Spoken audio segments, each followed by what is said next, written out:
and welcome to the latest installment of PSG Talking. I'm your host, Ed, and on today's show, we're talking all about Le Classique. We'll also look ahead to Wednesday's match against Stade Rennais in the Coupe de France and touch on some of the latest PSG news-making headlines. If you enjoy this podcast, go ahead and subscribe and leave a review if you can. Also, subscribe to PSG Talk Extra Time on Substack. And as always, visit psgtalk.com for your latest PSG news. All right, let's bring in my guests for today. Up first, we have Ethan from PSG Fan Club Boise. Ethan, how are things on your end? Hey, it's going well. Love that match right there. It was a little nervy at times, and the defense was a bit all over the place, but the result is what matters most. And those two Portuguese guys I'm always hyping up, they were both excellent today. So, yeah, all around great. Yeah, we're going to get into Easter all of that. Vitinha was... What? I'm sorry, Yeah. What was that? Oh, I was just saying happy Easter to all who celebrate, and I know I'll be celebrating the win today. Absolutely. Yes. Happy Easter to all those who celebrate. And we also have back on these airways, we have Marc Damon, longtime PSG Talk contributor. How are things on your end, Mark?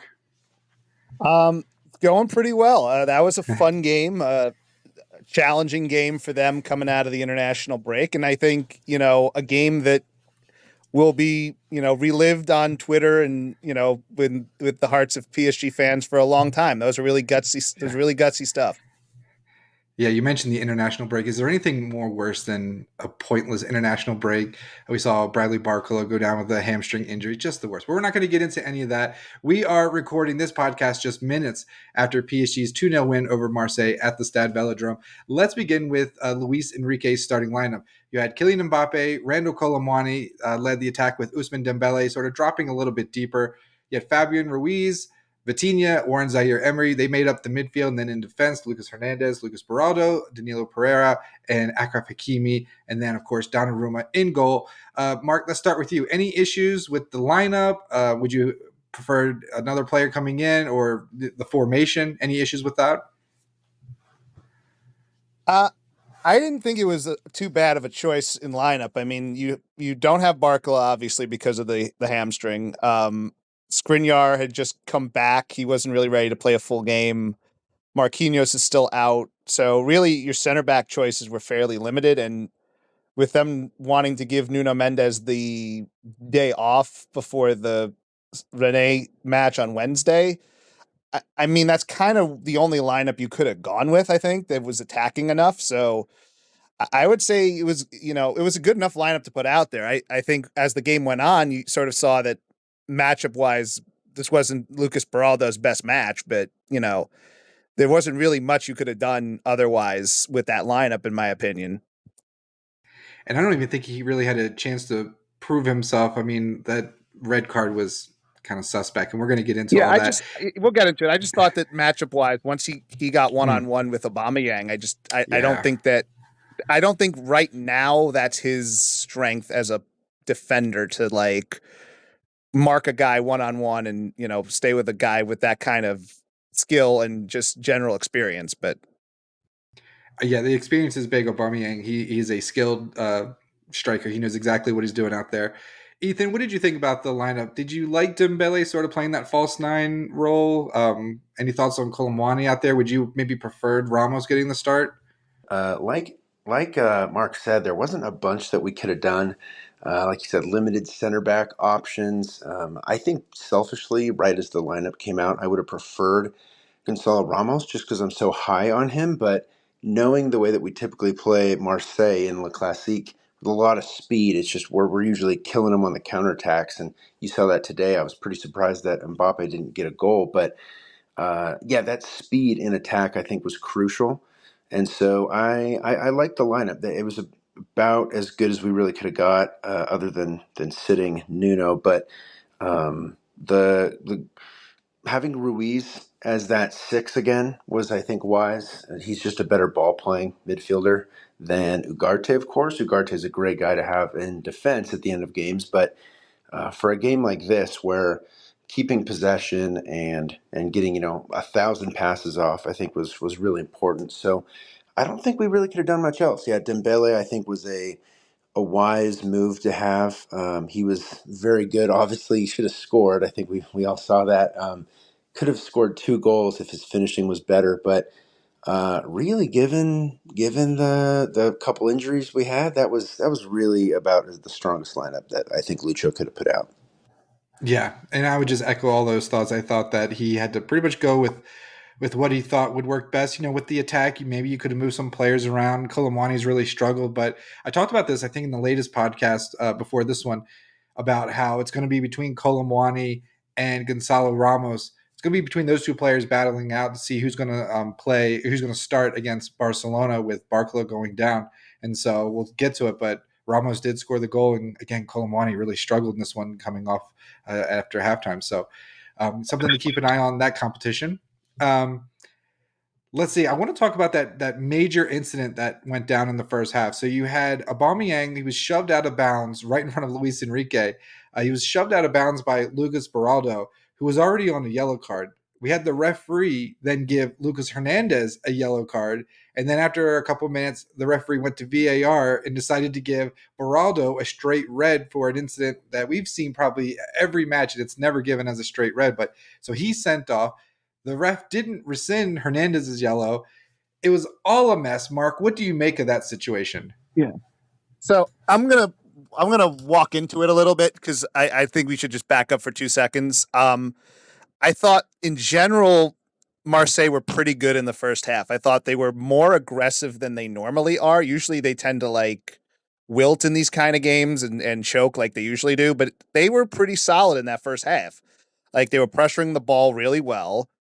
They were able to turn PSG over in the midfield, and they were able to make some quick passes out of their own end to create some, one-on-one chances. And I think that's where PSG got in trouble. And you saw Beraldo having to defend um, Aubameyang one-on-one, and that's what led to the first yellow card that he got. So he gets a first yellow card on a play just outside the about what 10 yards outside the box, give or take. Yeah, about that. And then you have this play about 40 minutes into the game where there's a ball played to the near side of the pitch. Aubameyang's going for it, Beraldo's going for it. They check each other in the shoulder. The ball skips away from Aubameyang. He's nowhere really near the ball when the contact is made per se. And Aubameyang just sort of throws himself to the ground. You could argue that the speed at which he was going was able to knock him over. And you can argue that Beraldo sort of like wards him off with his right hand and his right arm. But with the fact that it was that Beraldo was on a yellow card, you couldn't go to the replay to then give Beraldo a yellow card. Like you couldn't go the 2 yellows equal a red route, which Okay. in argument at the very most that should have been maybe a yellow on Beraldo, because you had a defender. It wasn't even close to the goal line. It was at the halfway line, and you had a defender that I believe it was either Danilo that was pretty much even with Beraldo. So there's no way you can argue that Aubameyang was going to go in clean and get a one-on-one with the goalie from the halfway line with a defender that was even. It's just not realistic to make that argument. So what I think happened, and this is where I again, it's all on Benoit Bastien, Ligue 1's worst official. You had this situation where you couldn't go to the VAR and give him the second yellow, so you really had to give him a red. I mean, this is, I think, his logic, for denying a goal-scoring opportunity, for lack of a better term. The problem is they should have just let it go. Because if he makes the mistake the first time not giving him the second yellow, and once you make that mistake, you can't argue that that's a one-on-one goal-scoring opportunity from the halfway line. It just doesn't make any sense, and the foul's not egregious enough to be a straight red. And this happens all the time with Benoit Bastien. We're gonna play a little quick game here if you're all up to it. This is something I tweeted. Let's do it. This is something I tweeted, and you got to try to. Oh, here we go. It's a Benoit Bastien afternoon, so expect the worst incompetence you can think of. Guess what year that's from? Ooh, Oh I'm gonna gosh. maybe Wait, 3 seasons ago. yeah, who November said 6th, November 6th, 2022. who said that? I did. Oh, you said that. No, Yeah, that these are was all my yeah. tweets. Here we go. That's funny. Here we go. August 28th, 2022. Monaco are a mix of great and lucky that'll be hard for PSG to beat. Number 2, Bastien is bad. Yeah, that's funny. You've had it against him for some time. Yeah, but I mean August it's totally warranted. 22nd. Hold on. August 22nd, Oh, he's done more. 2021. Refs allow this, and other fans don't do this thing to stop it. Disgraceful. And of course, Benoit Bastien let it get completely out of hand. April 3rd, 2021. Another Benoit Bastien special.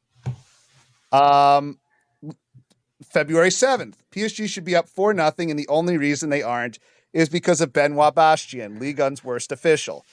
That you can look it up. Those are all things that I've tweeted over the last 3 years about this guy. That's So this funny. isn't something that's new. This has been a years long. He's very bad at his job situation. So I'll just leave it at that. Yeah, and everyone, I think our friend Carl Oscar was like, being an official is a tough job. And, maybe I feel like the hardest job is just all the running you have to do. They have VAR now. They look at the replay and they still get things wrong. And it's just a joke at this point. But Ethan, I Just mean, don't be Benoit Bastien. just don't be him. Just, Don't be Bashan. just don't be him. That's all. That's all we ask. Just don't put him in these kinds of games anymore. That's all I ask. Yeah, yeah. Has he considered maybe being good at his job? Yes. Yeah. That could be a good start. Yeah. Ethan, take it from there. What do you, I mean, if you want to talk about the referee in particular or just the incident or maybe Beraldo, should he had not, shoved, because he did shove him out of bounds, but yeah, Yeah. harsh to get a red there. Yeah. So Mark's summary of how the ref had to go about giving cards and looking at VAR was all accurate. The first yellow, of course, yeah, that was a foul, obviously. Maybe I don't know. I guess you could have given a card, but of course, then the big incident. It's Liga is known to be a physical league. This isn't two hand touch. I would say that maybe you could give that as a second yellow or a red if maybe we were at the college level or some lower level, but it was mostly shoulder to shoulder. Beraldo, yeah, gave him a little push, but it was a physical game. And yeah, like you said, he wasn't anywhere near the goal. I think it was.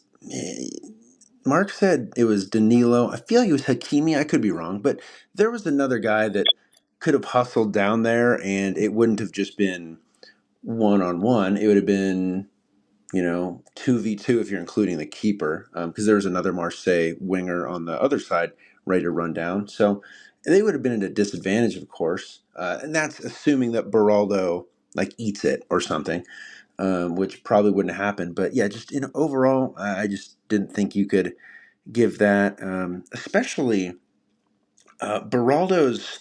If you look at when the pass came in, Aubameyang might have got his foot to it and sent it forward. Like kind of redirected it slightly off that long pass.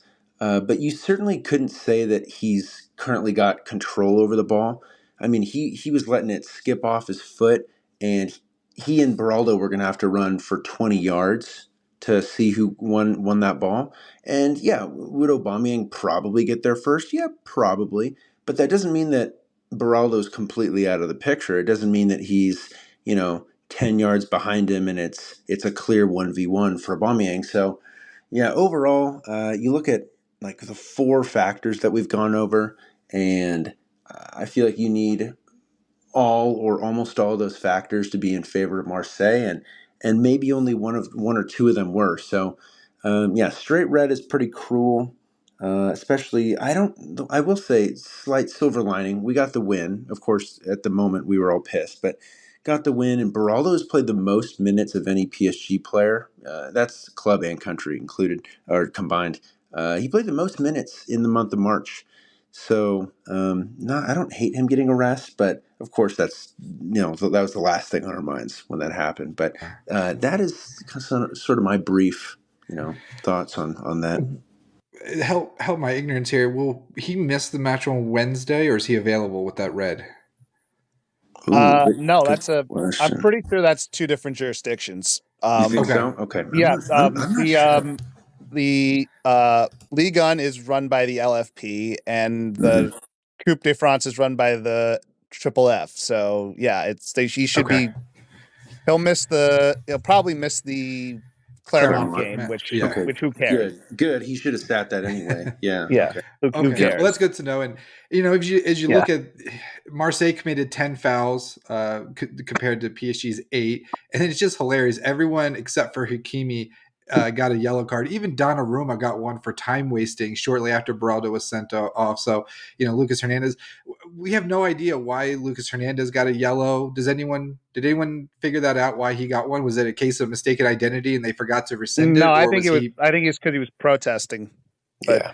Wow, that we would be never my see that guess. happen Yep. from footballers before, but for some reason No. Hernandez gets one. So ridiculous. All right, so they go into halftime. It's 0-0. PSG down a man. Second half starts. You have Colomwani coming off for Kang-In Lee. I want to ask you guys about Colomwani. Do you think he has a future at PSG just because there's been some high profile players that have been rumored to be transfer targets for PSG, and the season has not gone well for Colomwani despite the hefty transfer fee PSG paid. So, Mark, do you see him sticking around for another season, or do you think PSG would try to move off of him? I think he's going to stay because this would be a situation where you're selling low on a guy that has a lot of talent, and when you lose Mbappe, you're going to need as many. You're going to need to make up for your lack of top flight goal scoring with sort of more of a committee style of goal scoring. So I think taking Colomwani out of that wouldn't necessarily be helpful, especially since it's not like you absolutely have to sell him. You're not in there's no need to sell him really. And I think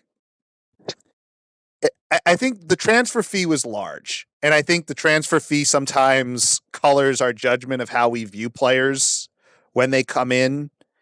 And you saw at the beginning of the year how much Gonzalo Ramos struggled, and at this point now he's at I think 7 or 8 goals. Like he's going to probably get a 10 goal season, which for your first year coming in isn't the worst thing.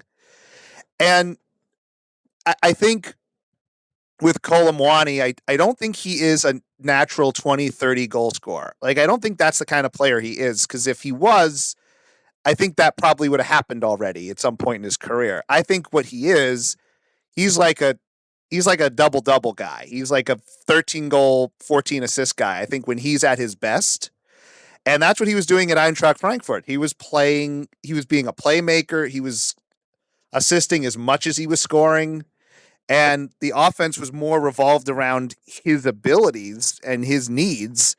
And when you're playing with Kylian Mbappe, you know, that's the guy who the offense is going to be run through. So, you talk about Kylian out there, he's got to get his touches. Ousmane Dembele is going to be a heavy player on the ball. And Colomwani is not a natural nine who can sort of feed off of service. So, really, the way they're constituted right now, I don't see a player who's going to thrive in that role. I want to see what he does without Mbappe before I make any rash decisions about transferring him, because he's too talented. And I think if we'll see what his role looks like next year, and I think make that decision from there. It's a great point. And Ethan, another kind of caveat to all this is I'm sort of with Mark in that I think let's keep him for another season. You would be selling low. But with him there, yes, he might be better with Mbappe gone, but is he going to sort of stunt the development of Bradley Barcola, who has an immense talent and is ready to play major minutes? And if you feel like you have to play Colomwani, is that taking minutes away from Barcola? Just what are your thoughts on that? Yeah, that's a tough one, especially when you consider Xavi Simon's coming back next year as well. A lot of options in attack. I think the whole attack could be Barcola, Simons, Ramos, Colmwani, and then Dembele, Asensio. Yeah, you've got 6 guys, and probably 4 or 5 of those guys are good enough to be regular starters. Not saying they'd be phenomenal or anything, but Yeah, it's a bit of a weird situation. I don't know if I've got an opinion on Barcola's potential growth being stunted, but I will say that I certainly wouldn't sell Kolomwani. I think players always need 2 years here or at any big club. If they're a younger player, then yeah, they got to have 2 years, I think. So yeah, next year will really be the key, of course. The same way that my San Francisco 49ers can't get the ball to Debo Samuel just because it's almost like they got too many weapons, you could argue, is kind of the same way that I look at guys like Ramos or Kolmani just not getting the service. It's just you're obviously going to run the attack through your best players, killing Mbappe. So I don't, and you know what? Weirdly enough, Kolmani's stats this season, I know that, stats are not the end all be all, but, they're important to use as evaluating a player at least a little. His stats are not bad. I think he's second on the team in goals and assists, which you would expect that given that Mbappe is obviously going to be first, and Colomwani he plays a little bit better with Mbappe than Ramos does, but like Mark said, that transfer fee, it definitely changes how we look at players. I think to spend something like 90 million on a guy and then send him off the next season. Just it's just not wise financially, especially when Komawani. He's been a PSG fan, I think, his whole life. There are photos of him as a kid wearing the shirts. He's gone on record multiple times talking about how I'm going to show you guys my quality. Like I will be world class. Like I guarantee it. So the guy clearly wants to be great here. And imagine if we gave up on him and then he ends up being the Vitinha of next season. It's a bit of a rough year, but he showed promise at times. And then his second season this year, he really blows up. And I think if we sell him at this point, we might be missing out on a Vitinha-esque situation with him. So, yeah, I would not give up on him yet. And that's a great segue to my next question. So PSG, they're down a man. They make their substitutions. They're at the Velodrome. The place is going crazy. It started with fireworks being launched into the sky, which probably led to Marseille's fast start. But then Vitinha wins the ball in the midfield, makes just a great run. He passes over to Dembele out wide, who then plays the ball right back, and Vitinha just opens up the scoring in the 53rd minute with a great finish. Mark, I wanted to talk about the goal and just how good Vitinha has been this season, because he seems to show up in every big moment when PSG needs something to happen. It's Vitinha is the one doing it. He has been I think we talk about who's been the sort of surprise, the sort of breakout star of the team this year. And I think Bradley Barkle has had some awesome moments, especially in the Champions League. But I think the answer to that question is clearly Vitinha. And he's becoming like, okay, so you sell Marco Verratti at the beginning of the season. And all I hear from people is he's too good a player. How are you selling him? He's our best midfielder. Our midfield isn't going to be any good without him. He carried the midfield for all those years. And all those things were true. But Marco Verratti, and I'll get to Vitinha, it'll make sense. Marco Verratti was an awesome player, but he had a flaw, a pretty, fundamental level flaw, in that he never shot. He never really attempted offense. So what would happen a lot of the times is in these games is you'd have 3 attacking or 4 attacking players, banging their heads against the wall, and you had midfielders who just were not scoring threats. So it really sort of, I think, screwed up the way PSG were able to counter and be effective as an attacking group. And what Vitinha has been able to do is he's been able to sort of they've sort of been able to make up for Verratti's defense by committee, in the sense that you've had Ugarte, who's been really good at tackling, really good at stopping the ball. You've had Zaire-Emery, who's been pretty good in transition and, one-on-one defending. Vitinha has been decent enough at it, but what Vitinha has added is offensive threat. He's a he can score goals. I think probably he's up to like at least 5 or 6 at this point.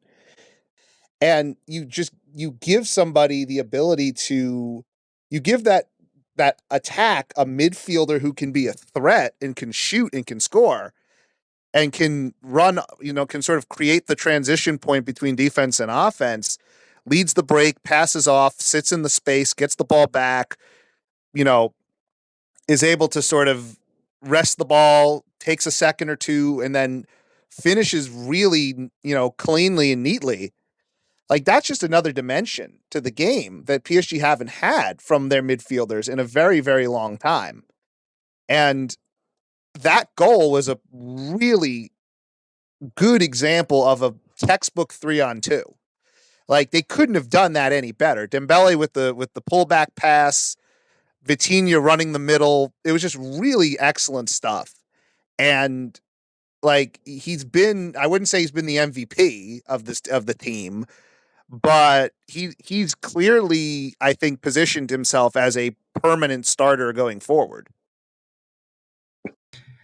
And Ethan, over to you about Vitinha. I mean, he scores a brilliant goal. We've seen him win Man of the Match at the Champions League. He's he's not maybe what you would call an elite midfielder in Europe, but he gets the job done. He gets what Luis Enrique wants to do, and he's able to execute it on the biggest stage when, whether he's on the road or what have you. He's just showed up time after time this season. What are your thoughts on Vitinha?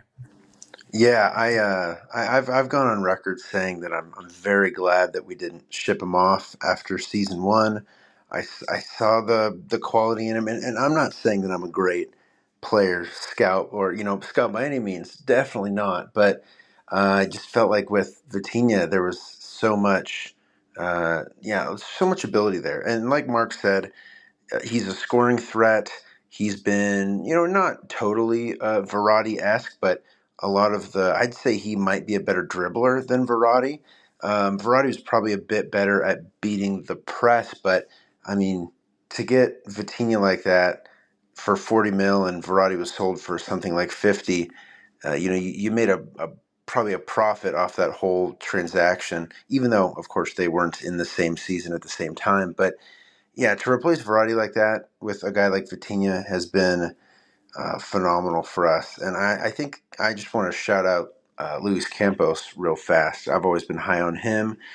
Some people have criticized him for bringing in all these Portuguese guys that are Jorge Mendes clients. I think that's the name of the agent. But really, you look at those guys, and have any of them been like really bad this year? No. Ugarte is probably the worst, but I'm not ready to Yeah, move off him yet. exactly. Ugarte's probably been the worst, and he's been, decent. If he can develop, maybe get better in his second year, then I think we're in a real good spot. So, really love what he's been doing. At times, he's been like an 8-10 hybrid, kind of playing as an attacking midfielder, and like everything that Mark said, just all the quality that he's shown.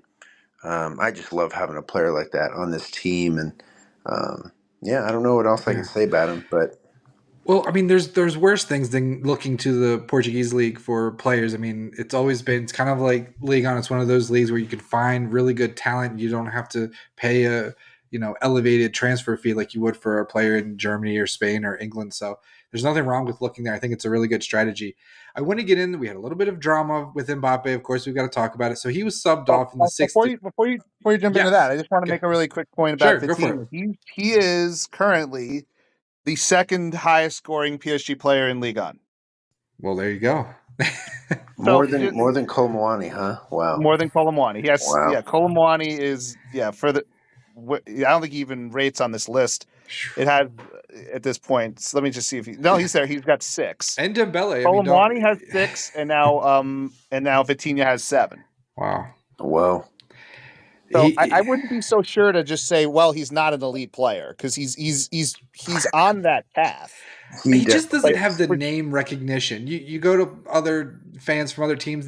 Vitinha would never make a top 10 midfielders in Europe list from any. Yeah, but that's their problem, not ours. 100%. We know how good he is, but he hasn't ascended to that level yet. Well, I'm glad people don't know how good he is, so we don't have to hear transfer rumors for the next 5 years. That's a very good point. Continue to underrate him, please. We beg of you. Hopefully Barcelona doesn't rate him. So Mbappe, I want to talk about him because he was subbed off in the 65th minute along with Dembele.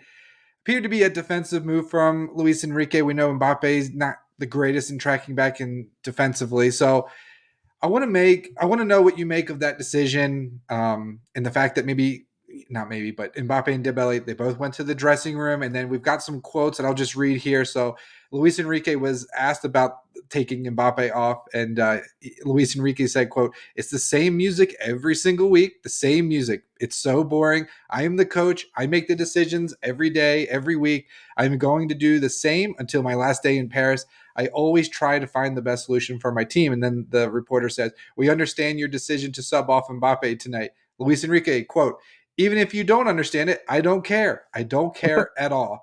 That was from at PSG Report on Twitter, if you want to check that out. Ethan, let's start with you. Thoughts on taking Mbappe off after an hour and then him going to the dressing room? We've been here before. Yeah, as far as going to the dressing room, I'll just start with that. He and Dembele both went. Since Dembele was with him, and Dembele is a high profile player, but I don't think people are honing in as much on Dembele's every breath and waking moment the way that some are with Mbappe. But them both going, their shoes were probably soaked, so I wouldn't blame them if they just did that to dry off. Who knows? I don't even know if we'll ever know the answer to that. I'm sure some journalist will ask it.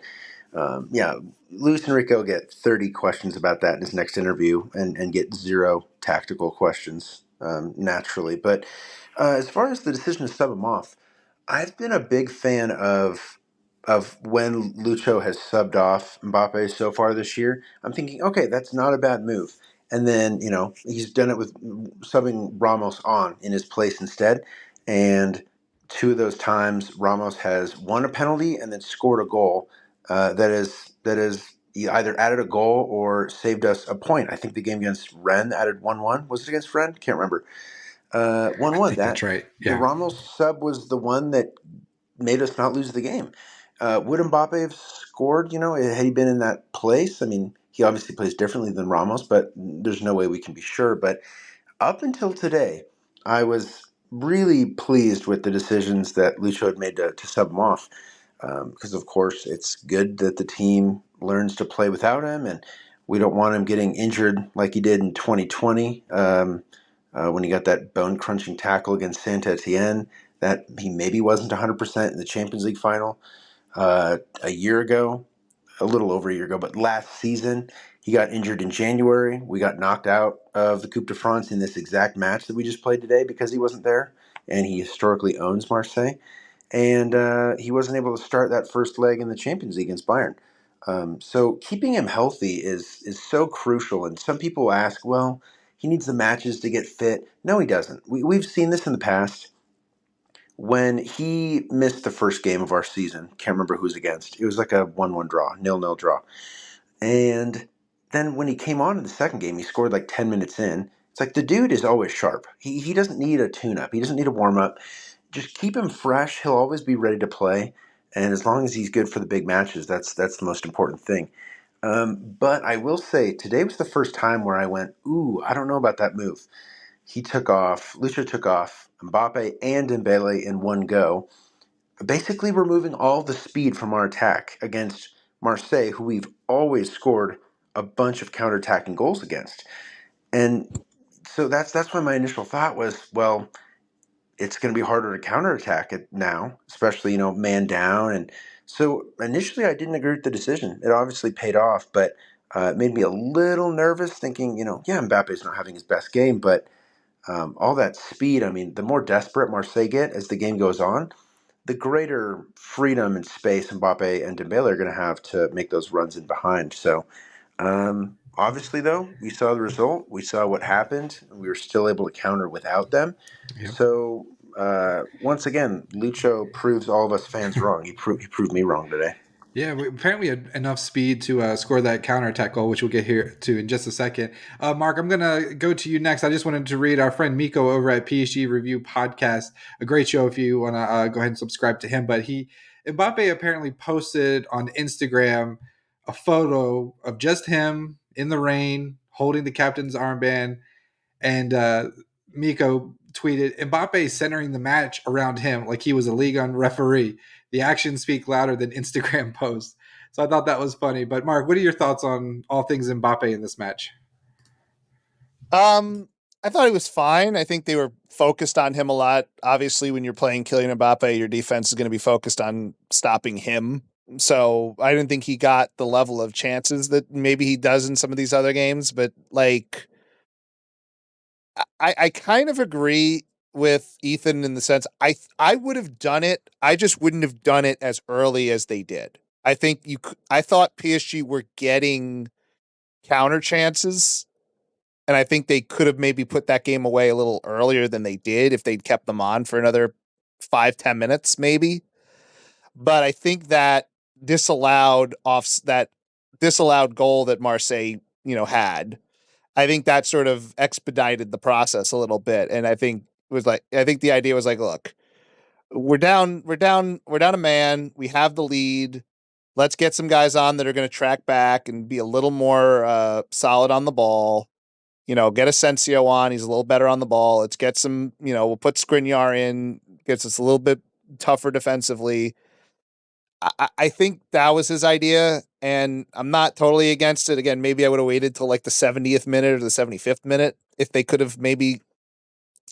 But at this point, it's like, I don't really care what Kylian Mbappe thinks because he's not going to be on the team next year. So like, He hasn't made a decision. We saw those quotes. No, he's definitely not made a decision. Mm-hmm. But you know what? Even honestly, even still, let's say that's true, which it's not, but let's just say that it's true. PSG are showing that a competent manager with years of experience and credibility and credentials, who's won things, who's been successful, can come in, can put their own stamp on the team, can run the team the way they want. There isn't going to be this big controversy or these, lawyers or hangers on or influencers trying to like work behind the scenes to get their guys playing time. He's not going to allow it to turn into this huge controversy. You have a guy who's confident in himself, who doesn't care what people are necessarily saying, and is willing to make decisions, whether they be right or wrong all the time. That they're still his decisions. And I've sort of been waiting for a guy that's willing to sort of stand on his own, merits and intelligence, and not sort of like make the easy decision because it's the easy decision and no one's going to criticize him for it. Like, we've had a lot of managers in this run that have made decisions because they're easy and not because they're the right thing to do. And in a game like that, does it make sense to have Kylian running around trying to chase long balls and not actually giving you any defensive help when Marseille are pushing for a goal? And what you ended up seeing was a team that really did sort of lock it in defensively. They were giving up chances, but they really weren't giving up high percentage, high quality looks. They were scrambling when they needed to. There were times where it was a little loose, but you can't argue that from a tactical perspective that the decision wasn't correct, or at least wasn't sound and logical.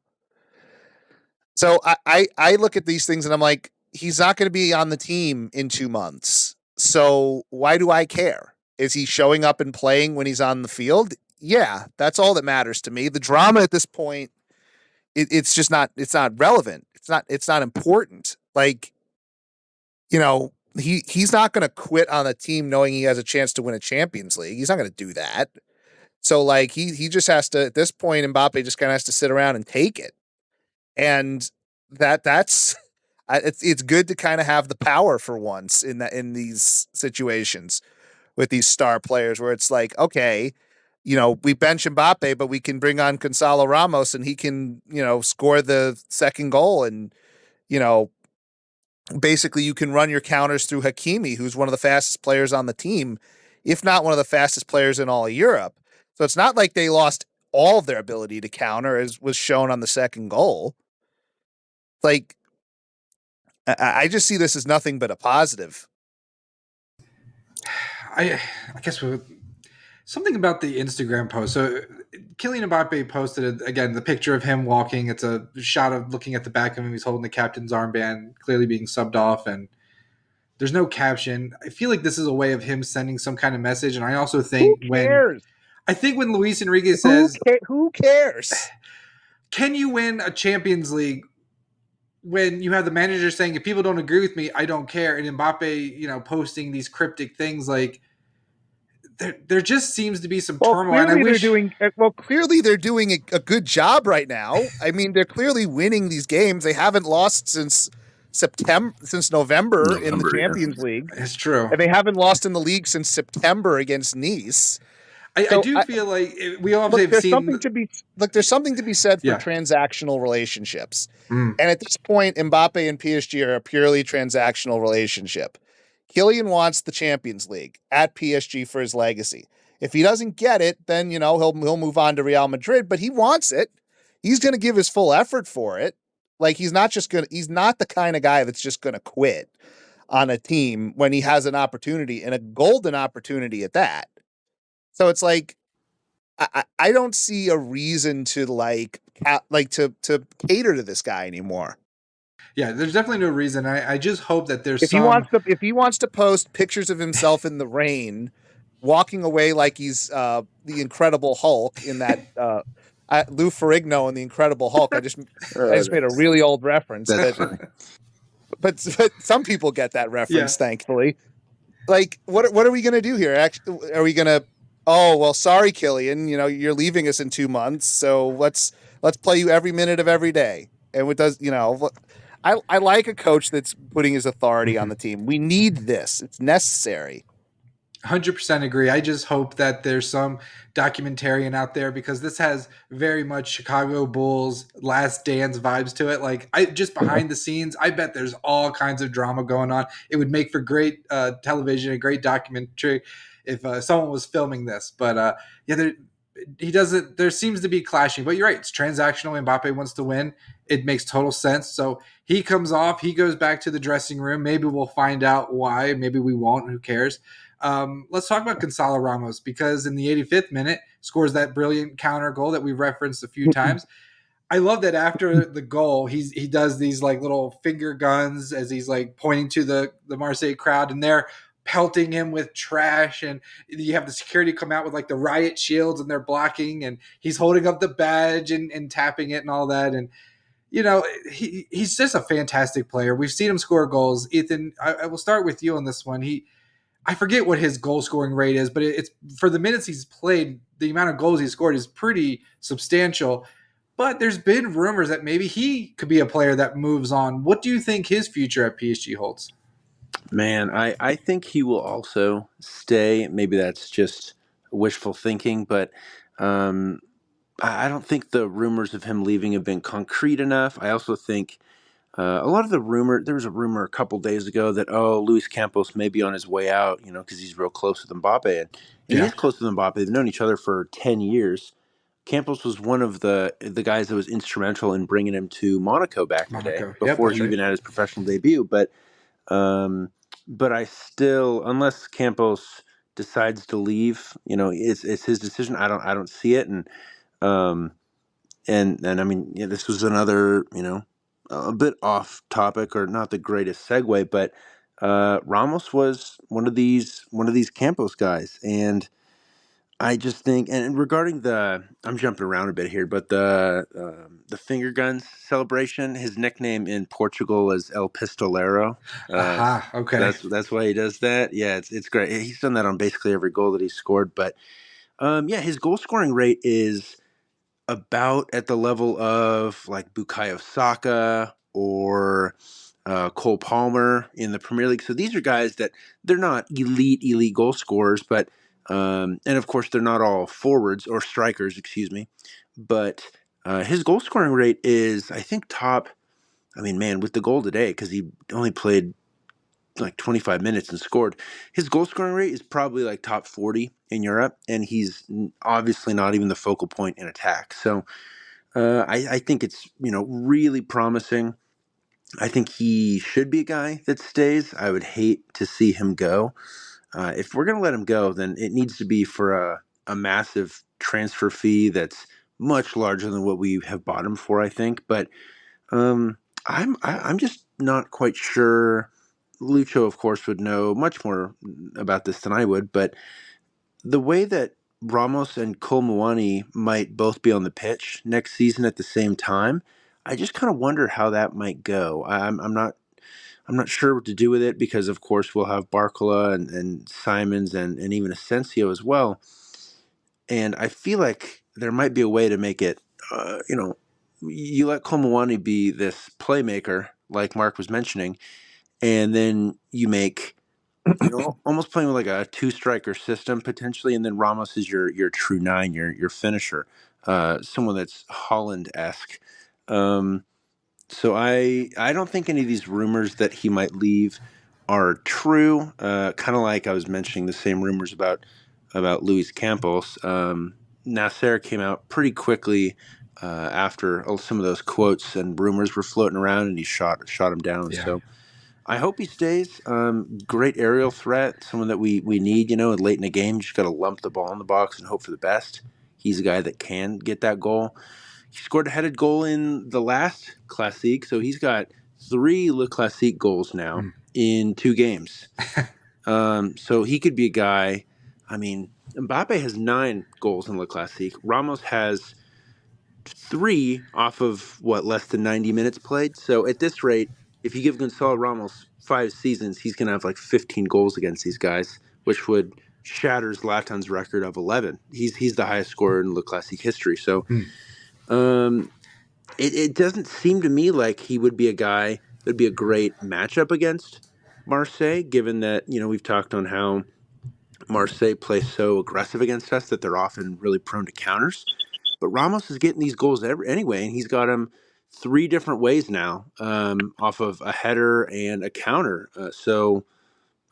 Yeah, really impressive stuff. Hope he keeps it up, obviously. But I want to know, Yeah.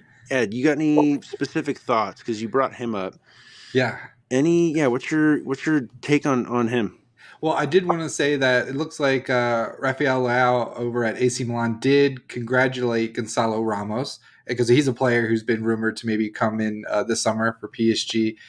With Gonzalo Ramos, again, it would, given his goal scoring rate this season, it would be a situation where you would be selling high. So with Colomwani, maybe you're selling a little lower. I think maybe you could get a higher transfer fee for Ramos, especially if a team like Arsenal, who's been rumored coming in, maybe they want to overbid for him. I just think he's too good of a player. I'm not ready to let him go. I think, Mark, you made the point earlier that we're going to need goal scoring by committee. The more attackers that we have with Xavi Simons coming in, the more options we have. We can go with whoever has the hot hand or the hot foot at that time and try to get goals that way because we're not going to be able to rely as heavily on Mbappe. Mark, what are your thoughts? Yeah, it's like I don't see like any reason to unless it's like, okay, one of the top 3 strikers in the world is willing to come to your club. Like that, there's obviously like exceptions to the rule. Like if a Leao or a Holland or somebody of that nature said, "I'm coming to PSG," at that point you kind of can make that work. But like, I think Gonzalo Ramos has been really good the last 3-4 months. I think at the beginning of the year, I think he struggled to finish. I don't think he was comfortable in the offense. I didn't think he knew what his role was. Like you could tell he just didn't know sort of where to run to, what spots to go to. And you saw it on that counter. It's like he knew where to go. He got the ball and he had a guy in behind him, but he was able to shield the ball, take a few touches and finish. Like I think at the beginning of the year he gets that chance, he might sky it into the 15th row just cuz he just didn't have his legs and his confidence with him. But here's a guy who has an attitude that, you know, I think there's a good balance of attitude on this club. Like you've got different kinds of personalities, and he's a hard worker. He plays defense. He's really good in the build up. Like I think he's excellent in the build up actually. And like, One of the few aerial threats that we have right now. yeah, like to have a guy who and it's not a like to like comparison obviously, but he's not unlike a Harry Kane kind of player. You wouldn't think that, but like he has some of that skill. He has some of that finishing ability, and he's really solid in the build-up play. And it's something that PSG, didn't really have with a lot of their strikers. Like Zlatan could do it, but Zlatan was a freak. Like he could pretty much do anything you asked him to do. I think like he's your only number 9. He's your only true 9. And that's a position of need. Like you need a guy like that on your team, and he's not going to start all the games. Even if, Mbappe leaves next year, he's probably not going to start more than half the games. But that's okay because he's an option that can come off the bench. He doesn't need, 60 minutes to get into the flow of a game. He's a goal scorer. Like if you need someone to go out there and score goals, he's going to score goals. Like that's an underrated, it's an underrated skill. Even when the entire point of the sport is to score goals, you still have people underrating that skill of just, a guy that can just put the ball in the back of the net, doesn't need a whole lot of service, doesn't need to be dribbling the ball all the time.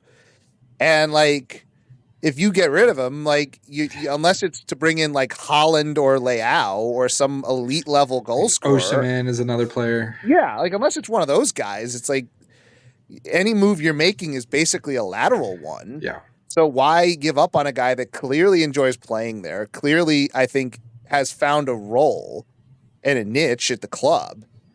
Like that's the kind of thing that overall we're talking about. Like these pieces are fitting together, and we've sort of avoided the big picture up until now.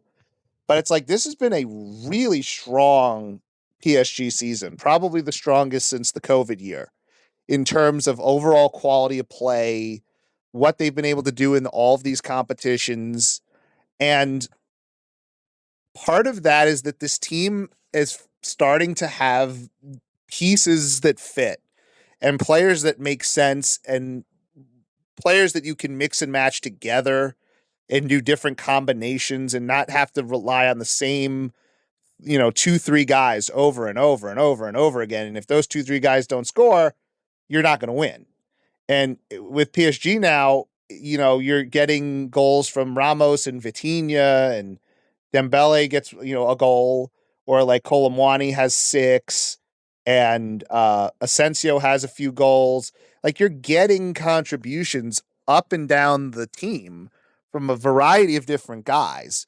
And that's clearly, for what PSG are trying to be in the future, a more sustainable model. And they're going to have to become a scoring by committee kind of team. They're going to have to become more of a Liverpool or Manchester City in a way, even though Holland is there. You have 6-7 guys on the pitch that can score at any given time. It's more difficult to defend against. Now I feel like you could just target in, zone in on Mbappe and shut him down. And then it's like, what is PSG going to do next season? Yeah. Who are you going to shut down? Is it Xavi Simons? Is it Ramos? Yeah. Is it Dembele? We can come at you in multiple ways. It does. It makes it harder. And you go back to some of these really bad PSG teams over the last couple of years. They won because, the talent was just, the talent. You weren't going to not win with that talent.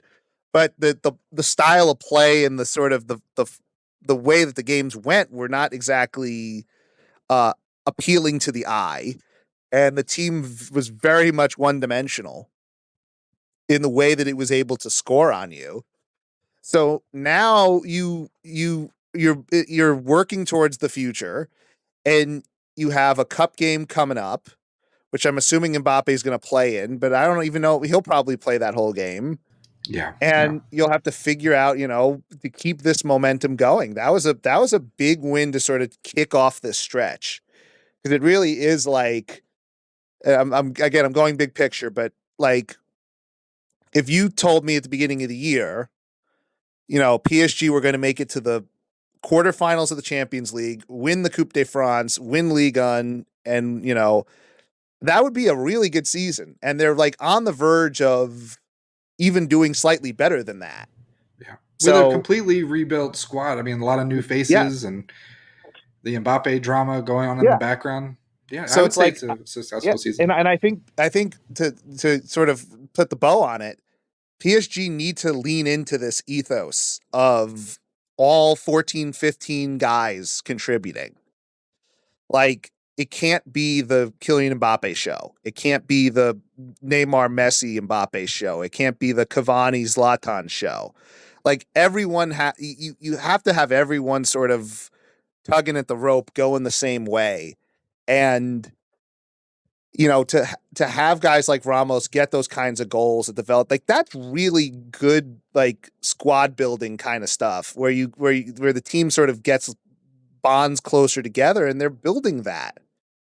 So, I want to keep these guys. I want to give them a couple of years. I don't want to keep changing the squad and bringing new guys in and, star power and more stars and more stars. Just let this team Yeah. that's working right now see if they can go a couple of years, 3-4 years, and let's see if they can build it into something. And to that point, it'd be nice to give Luis Enrique that security, give him a new contract, extend it, whatever you need to do, because I think he's the right manager. And we landed on a good one. There was a lot of speculation, maybe Nagelsmann and some other names were mentioned, and of course Zidane always. But I think we have a really good manager. He's got the credentials. He's won before, so let him work with this team. I completely agree with you. Guys, we're coming up on time. We've got a couple more topics, but I just wanted to jump over to Ethan real quick, and then Mark will go to you. Just final thoughts on Le Classique. Anything that stood out to you that you loved or didn't love that we didn't talk about, Ethan? Yeah, so we've gone over Ramos for the past few minutes, but just one last thing on him. I also want to touch on the fact that in the month of December that he was hospitalized for 2 weeks with that virus.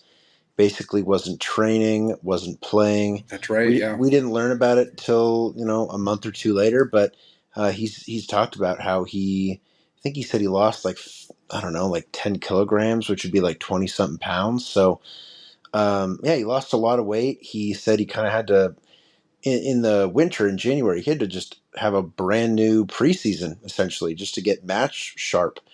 And then to come out like this is, yeah, really, really good to see. Yeah, I very will also impressive. say someone that we're not talking about too much recently. He's been great, of course, for his age. But Warren Zaire-Emery, he's been a bit quiet recently, of course. But it doesn't feel, and I don't think he had his best game ever today. But despite us not talking about him a lot recently, it is still really good to see that this like 17 or 18-year-old is basically a lock for the starting lineup when we're looking for best 11.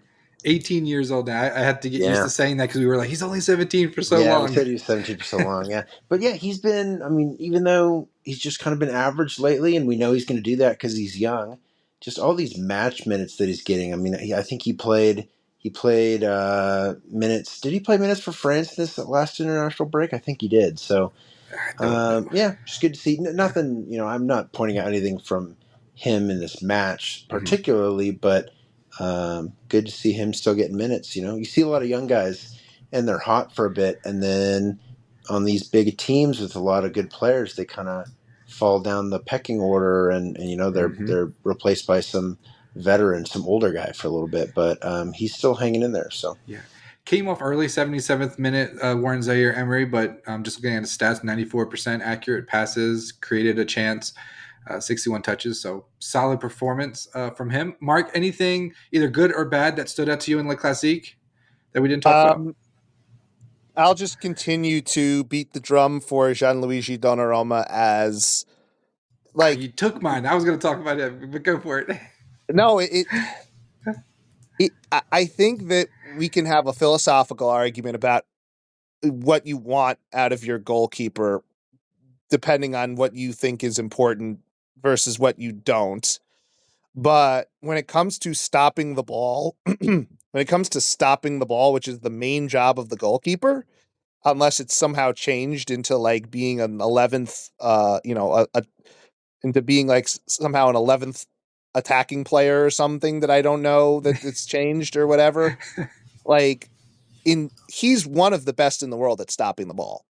And that's really valuable.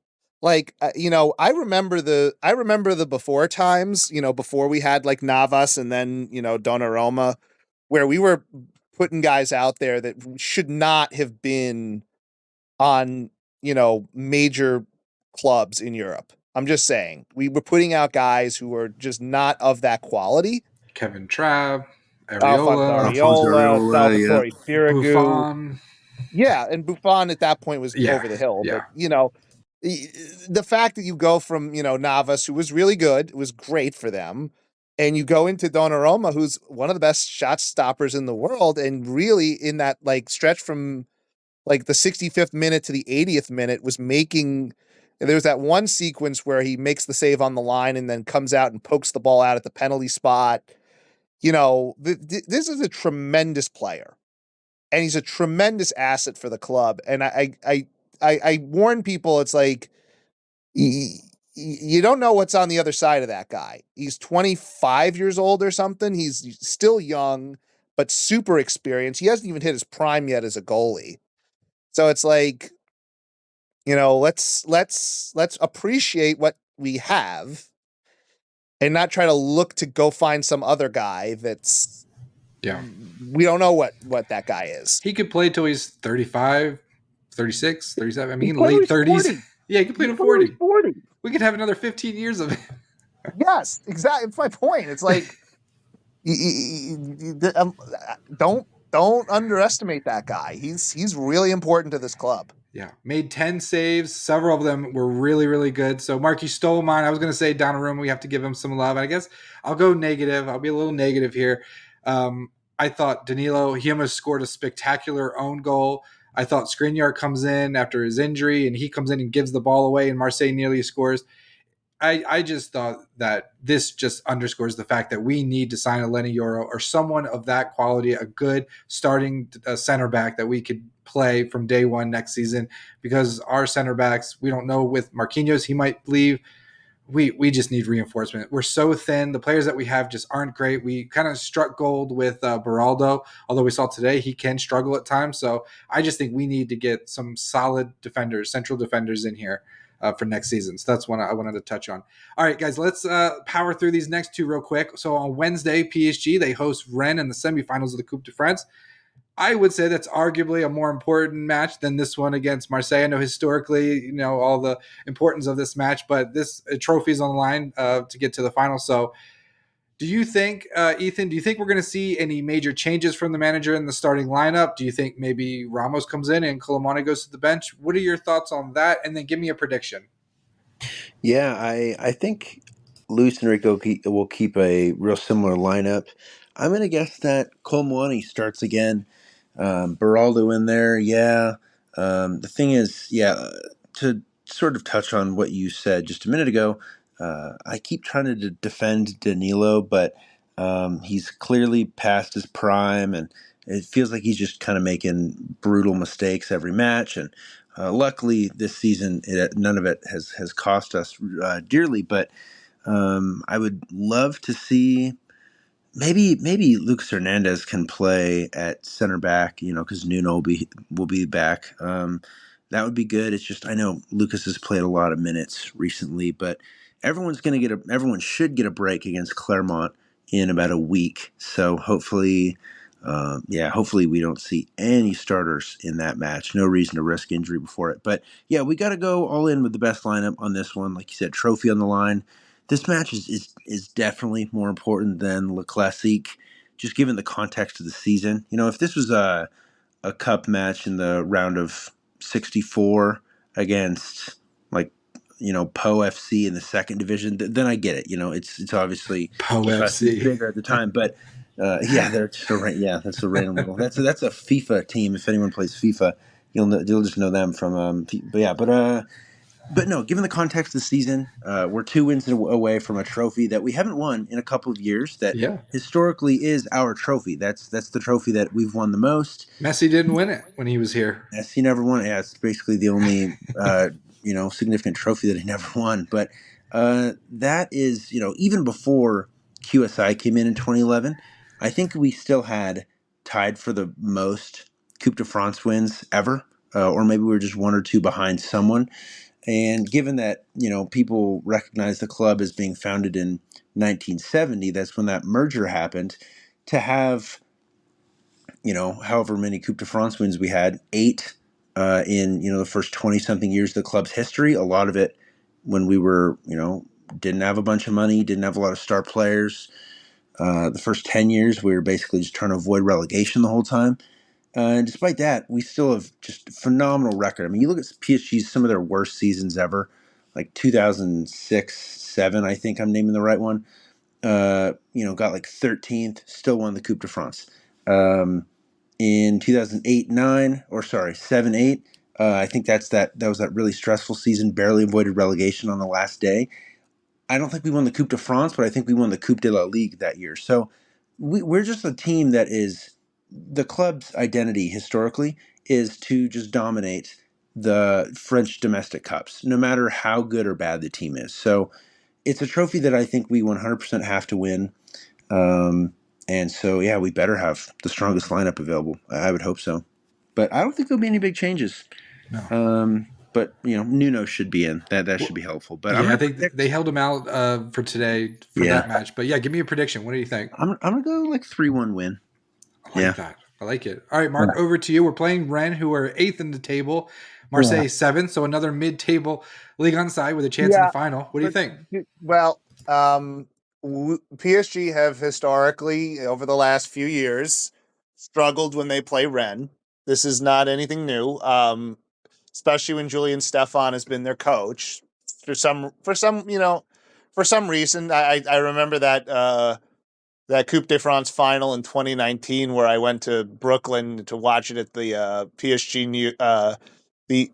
hosted watch party, hmm which they never did again, which is unsurprising, but that's another story for another You time. got to love that marketing here in the U.S. They're doing great work. Yeah, but whatever. But it was fun. But that was a game. They shouldn't have lost that game, and they ended up losing it on penalties. And Kunku skied the sixth penalty, I think, to lose it.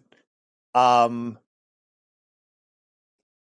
Rennes is a tough team. This is going to be a tough game. They're going to play it hard. It's their most important game of the season. They're not winning the league.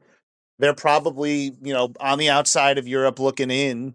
Like, this might be their chance to get into Europe. They're going to play this game very, very hard. And, it's going to be a tough game for PSG to get up, not to get up for, but it's going to be tough to match their intensity. So I'm not looking at this as an easy one. I think this is going to be a 1-0, a 2-1. PSG are going to have to really scrape this one out, and I think they're going to need Mbappe to really come through with this. So that's where I am with this game. Like, I just don't see it being easy. And I think this is probably they're going to either, I think the other semifinal is Lyon versus Valenciennes or something like that. If somebody could fact check me on that. Yeah, you're right. So I think that this is really the cup final for all intents and purposes, because Lyon have just not been very good this year, and Valenciennes are a second division side. So, like, in all reality, if they win this game, they should be heavily favored to win the cup. So, And it is at home. So, but give me a prediction. What do you think? What's the score? 2-1. 2-1. All right. 2-1 PSG. And Mark, I'm with you. I think it's going to be very difficult. I like that it's at home. I'm going to say Donnarumma is going to keep this clean sheet again. I'll go 2-0 for PSG. We'll see Mbappe score. Maybe Ramos will get another goal. I like to see him keep things rolling. So those are our predictions for that match. We'll have more on that. The last topic, just quickly, we can just talk about it. Mark, we'll start with you on this one. PSG had the match today. They got the match on Wednesday we just talked about, and then they play Clermont as well before hosting Barcelona. So they have two more matches that they have to play. Barcelona played yesterday. It was a 1-0 win.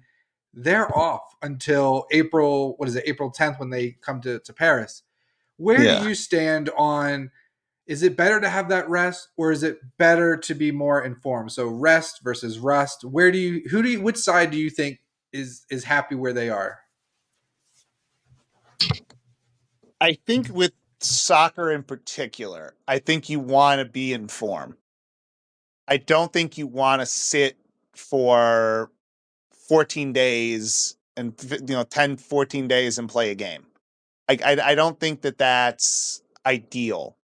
Like they'll get healthy, I guess, but and it's also not like PSG have the opportunity to play the Rennes game and then completely rest their starters for the Clermont game. So it's not like PSG are going to be on 2 days rest going into the game.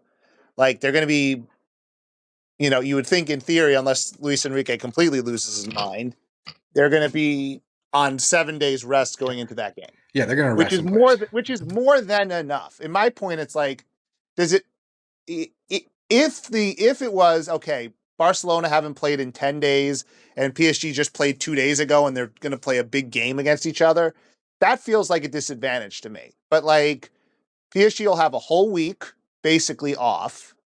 Like they can honestly, they just pull all the under 19s up and just play that game with under 19s.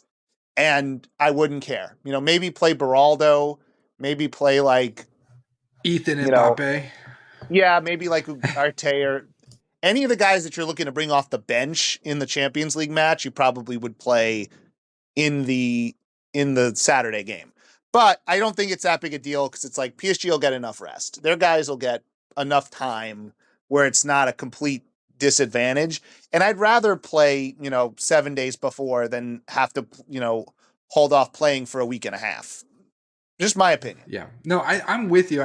Barcelona, they're not going to play for 11 days, and I just have to look it up real quick. I don't think that their match was, who was it? I'm just looking up. Stand by. They just played Las Palmas. Yeah, Las Palmas. They had a red card. It was 1-0, so it didn't look like it was like a stellar performance against maybe a team they should have done much better. So they'll have 11 days off before they face PSG, and we've got a couple matches. So I'm with you. I think PSG will be happy. They had to go to a hostile environment, go a man down. They had to face adversity against Marseille. They came out 2-0 win. Hopefully on Wednesday things go well in a cup match. That'll just boost their confidence. Rest against Clermont. They'll be set up perfectly. Just the right amount of rest, I feel like. Ethan, are you with Mark and I feel like things are lining up better probably for PSG than Barcelona. Yeah, I'd much rather be in PSG's spot. I forget if Barcelona have a match in between the two legs. I don't know because there's only 6 days in between them. It's a Wednesday and then a They Tuesday. And I do. know that. Cadiz, it looks like Oh, they they play travel. Cadiz. Yeah. Random bit about Cadiz. Their social media manager is really funny. He's always posting memes. They just Well, end up going. They end up going How do you viral. know that? Well, yeah, That's funny. they're playing. They're playing. So the first leg is on Wednesday, April 10th. Yeah. Then they're gonna have to play Saturday, April 13th, and then 2 days later they have to play PSG again on the 16th. Yeah. Yeah. So I can't imagine how they could play anyone in that Cadiz match. Yeah. You can't because they're not going to win La Liga. Yeah. Yeah, Yeah. whereas Barcelona and Barcelona is second in La Liga with their 8 points back with 8 to play. So that's highly unlikely. Yep. Yeah, and they yeah, I would rather be in our spot. Like we said, we Yeah. can sit everyone against Claremont. Yeah. Yeah, big win today under pressure. I was thinking about that. It'll be a hostile environment when we play them as well. And Yeah. then Not at the Camp Nou though. true. Yeah, they're at the Olympic Stadium in town. Yeah. It'll still be hostile, of They'll course, still but be, but it's not the same. oh It's no, not like quite the same. yeah, the Velodrome is going to be louder and more hostile than their Yeah. their Olympic Stadium is. Yeah. No, PSG are not going to have to yeah. dodge projectiles like they did tonight. No, yeah, I doubt it. Yeah.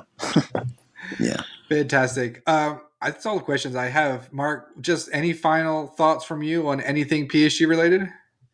Well, I tweeted earlier in the day that this was sort of a vibes kind of game. Like it didn't really mean a lot in the scheduling or in the league because in the sense PSG pretty much already wrapped the league up. And like they could probably get away with not playing their starters for most of the rest of the league unseason and still win it. But like this felt like a vibe game because it's like it's not so much, oh, we have to win this game for because we're 4 up in the league and we need to win, to get a cushion. This is more like you want to feel good heading into the big games that you have in the month of April. And losing this game would have made you not feel as good. And it would have raised some questions, and you would be going into that game on Wednesday with some questions. PSG had been sort of a little shaky in the league lately. They'd been tying a lot of games, but they'd been giving up some goals they shouldn't have. So it was good to come out of the international break and handle this game, even going down to 10, and you get that sort of beating your rival bounce going into the Wednesday game. So you like you like where the momentum is going for PSG headed into the month of April. Yeah, great point. We're playing some of our best football right at the right time, which is important. Ethan, any final thoughts on you? Anything PSG related you wanted to talk about? Yeah, I guess to touch on that point a little bit. Yeah, kind of going off of what Mark said. Great to win this game. I totally agree with his thing that it's a vibes game because the league is wrapped up. And then the Rennes game will be big too. I think if we can also win that one, we'll be in the cup final. The momentum is just really, that's vital right now, especially because if we get through this, and I don't want to look too far ahead, but if we go ahead and beat Barcelona, then we'll have a couple weeks off as far as important games. But if you consider let's say we win, beat Rennes on Wednesday, then we would have had that one, the cup final. We really have, I think we have at most 13 matches left in this season. And just there's gonna be about six big ones left, and then that's where all the focus has to be. I also want to, my last point, we are still undefeated on the road in Liga this season, and that was Marseille's first Liga home loss of the year. They had not, and that's why I predicted draw at the beginning of this game. And then when we went down to 10 men, I was thinking, yeah, this game's going to end as a draw or something. But phenomenal effort to go ahead and win that. Completely deflates Marseille, who were thinking, no, we're not going to lose at home. Like it was sort of unstoppable away team meets, immovable home team sort of a thing. And we came out on top. So I know that was just a big focus of a lot of people talking before the match. Neither have lost. PSG no road losses, Marseille no home losses. So I guess we just really, even put more of a stamp on the fact that we're clearly the best team in Ligue 1, as we should be. But to go into the Vélodrome, which that'll be the most hostile atmosphere the rest of the season, even if we play at Atletico Madrid in the semis, say that happens, or Dortmund, I'd still say the Vélodrome it's at least about equal with what those kind of atmospheres are going to be. So let's keep it rolling. But thank you guys so much. That's all that I have for this episode. Thank you all out there for listening. I know this was a long one, but thank you for listening to this hopefully high quality podcast. And we will catch you next time. Bye, everyone. Au revoir for now.